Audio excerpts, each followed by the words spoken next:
بسم اللہ الرحمن الرحیم۔ قدیم زمانوں کی بات ہے جب دنیا ابھی آج کی طرح آباد، روشن اور ترقی یافتہ نہیں تھی۔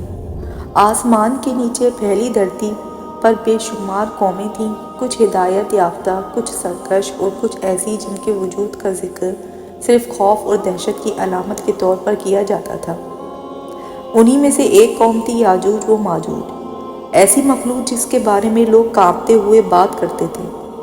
زمین کے مشرقی حصے میں پھیلے بڑے بڑے پہاڑوں اور بے آب و گیا میدانوں کے پیچھے ایک خطہ تھا جہاں پر یہ قوم آباد تھی۔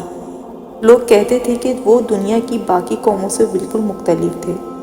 ان کے جسم مضبوط مگر چہرے درشت تھے، ان کی آنکھوں میں وحشت اور ان کا دل سخت ترین پتھروں سے بھی زیادہ بے رحم تھا۔ وہ کسی قبیلے، کسی سرحد، کسی حکومت کو نہیں مانتے تھے۔ وہ جہاں جاتے تباہی، خوف، خرابہ اور فساد کا راستہ بن جاتا۔ ساری دنیا اس کے نام سے لرزتی تھی، اس کا ذکر صرف ڈر پیدا کرنے کے لیے کافی تھا۔ جن علاقوں میں یاجوج و ماجوج کے حملے ہوتے، وہاں کی زمین اجڑ جاتی، کھیت ویران ہو جاتے، بستیاں جل جاتی، لوگ اپنے بچوں سمیت پہاڑوں پر بھاگنے پر مجبور ہو جاتے۔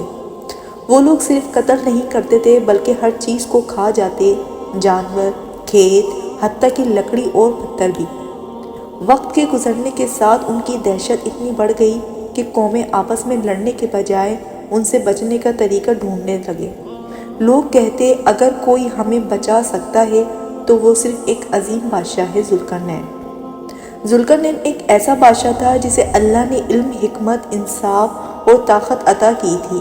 وہ دنیا کے ہر کونے میں گیا، لوگوں کی مدد کی، ظلم سے لڑا اور انصاف قائم کیا۔ ایک دن وہ اپنے لشکروں کے ساتھ شمال کی طرف سفر کر رہا تھا۔ سفر مشکل تھا، پہاڑ، سرد ہوائیں، تنگ درے اور خوفناک جنگلی علاقے، مگر ذوالقرنین کے دل میں اللہ کا نور اور عزم کی آگ روشن تھی۔ کئی دنوں کے سفر کے بعد وہ ایسے علاقے میں پہنچا جہاں کے لوگ نہایت کمزور، خوف زدہ اور بے بس تھے۔ ان کی زبان مختلف تھی لیکن ڈر اور تکلیف انسان کی مشترکہ زبان ہے، جو ذوالقرنین فوراً سمجھ گیا۔ لوگ روتے ہوئے اس کے سامنے آئے اور کہنے لگے، اے عظیم بادشاہ، ہماری پکار سن لو۔ یاجوج و ماجوج ہمارے جان کے دشمن ہیں، وہ جب آتے ہیں ہمیں زندہ نہیں چھوڑتے۔ ہماری فصلیں، گھر، بچے سب ان کے ظلم کی آگ میں جل جاتے ہیں۔ ہمارے پاس نہ طاقت ہے نہ ہتھیار کہ ان کا مقابلہ کر سکیں۔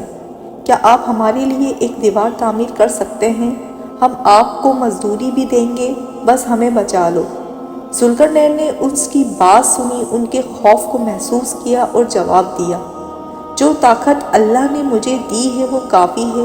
میں تم سے مزدوری نہیں لوں گا، مگر ہاں تم لوگ خود محنت کرو گے، میں تمہاری رہنمائی کروں گا۔ لوگ خوشی سے چیخ اٹھے، امید کے دیے ان کے دل میں جل اٹھے۔ ذوالقرنین نے دو طاقتور پہاڑوں کے درمیان جگہ کا انتخاب کیا۔ یہ درہ وہ راستہ تھا جہاں سے یاجوج و ماجوج حملہ آور ہوتے تھے۔ اس نے حکم دیا، لوہے کے بڑے بڑے ٹکڑے لاؤ۔ لوگوں نے دن رات محنت کر کے لوہے کے انبار جمع کیے، پھر ذوالقرنین نے انہیں پہاڑوں کے درمیان رکھا۔ جب لوہے کی چٹانیں کافی مقدار میں اکٹھی ہو گئیں، اس نے آگ جلانے کا حکم دیا، ایسی آگ جو دنوں تک بھڑکتی رہی، یہاں تک کہ لوہا سرخ ہو کر پگھلنے کے قریب ہو گیا۔ اس کے بعد اس نے پگھلی ہوئی دھات، تانبا لا کر اس پر انڈیلا۔ یوں لوہے اور تانبے کی اتنی مضبوط دیوار بنی کہ پہاڑ بھی حیران رہ گئے۔ وہ دیوار نہ صرف اونچی تھی بلکہ اتنی چوڑی تھی کہ کوئی کھود کر بھی پار نہیں کر سکتا تھا۔ جب یاجوج و ماجوج نے دیوار دیکھی تو دیوانہ وار اسے توڑنے کی کوشش کی، مگر ہر کوشش ناکام ہوتی۔ وہ دیوار قیامت تک کھڑی رہنے کے لیے بنائی گئی تھی، جس دن اللہ چاہے گا وہ ٹوٹے گی۔ ذوالقرنین نے دعا کی، اے میرے رب، یہ دیوار تیرے فضل سے کھڑی ہوئی ہے، جب تیرا حکم ہوگا تب ہی یہ گر سکے گی۔ اس دن کے بعد پوری قوم چین سے سوئی۔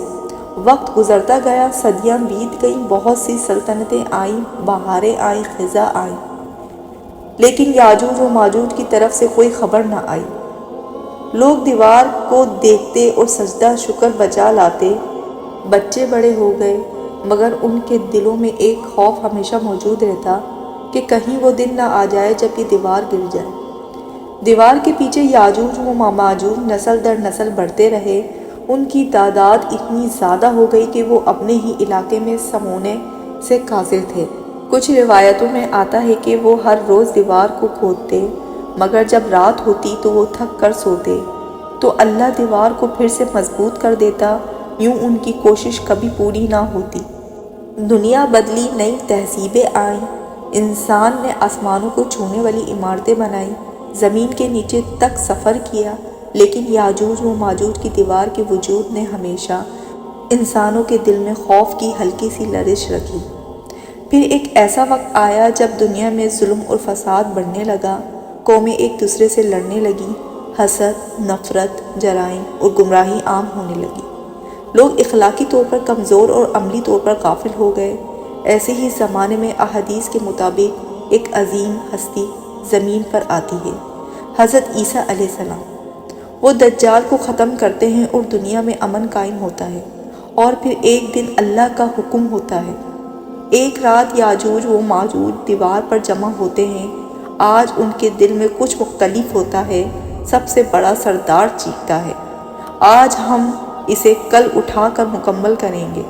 یہ وہ جملہ تھا جو انہوں نے کبھی پہلے نہیں کہا تھا۔ یہ اس دن کی نشانی تھی جس کا وعدہ اللہ نے کیا تھا۔ اگلی صبح جب وہ دیوار پر پہنچتے ہیں تو حیران رہ جاتے ہیں۔ دیوار پہلی بار اپنی گزشتہ حالت میں واپس نہیں آئی تھی۔ رات کی محنت محفوظ تھی۔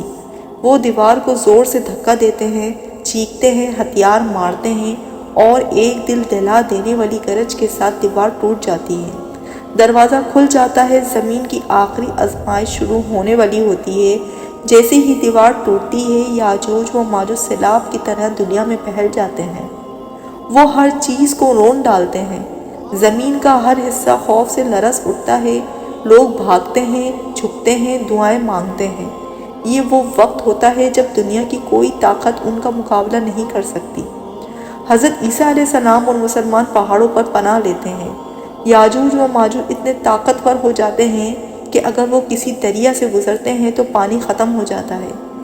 اگر وہ زمین کے کسی حصے میں داخل ہوتے ہیں تو اس حصے میں زندگی کا نام و نشان مٹ جاتا ہے۔ لوگ آسمان کی طرف ہاتھ اٹھا کر فریاد کرتے ہیں، تب اللہ حضرت عیسیٰ علیہ السلام اور مسلمانوں کی دعا قبول کرتا ہے۔ اللہ یاجوج و ماجوج کے جسموں میں ایک کیڑا بھیجتا ہے، چھوٹا سا مگر طاقتور۔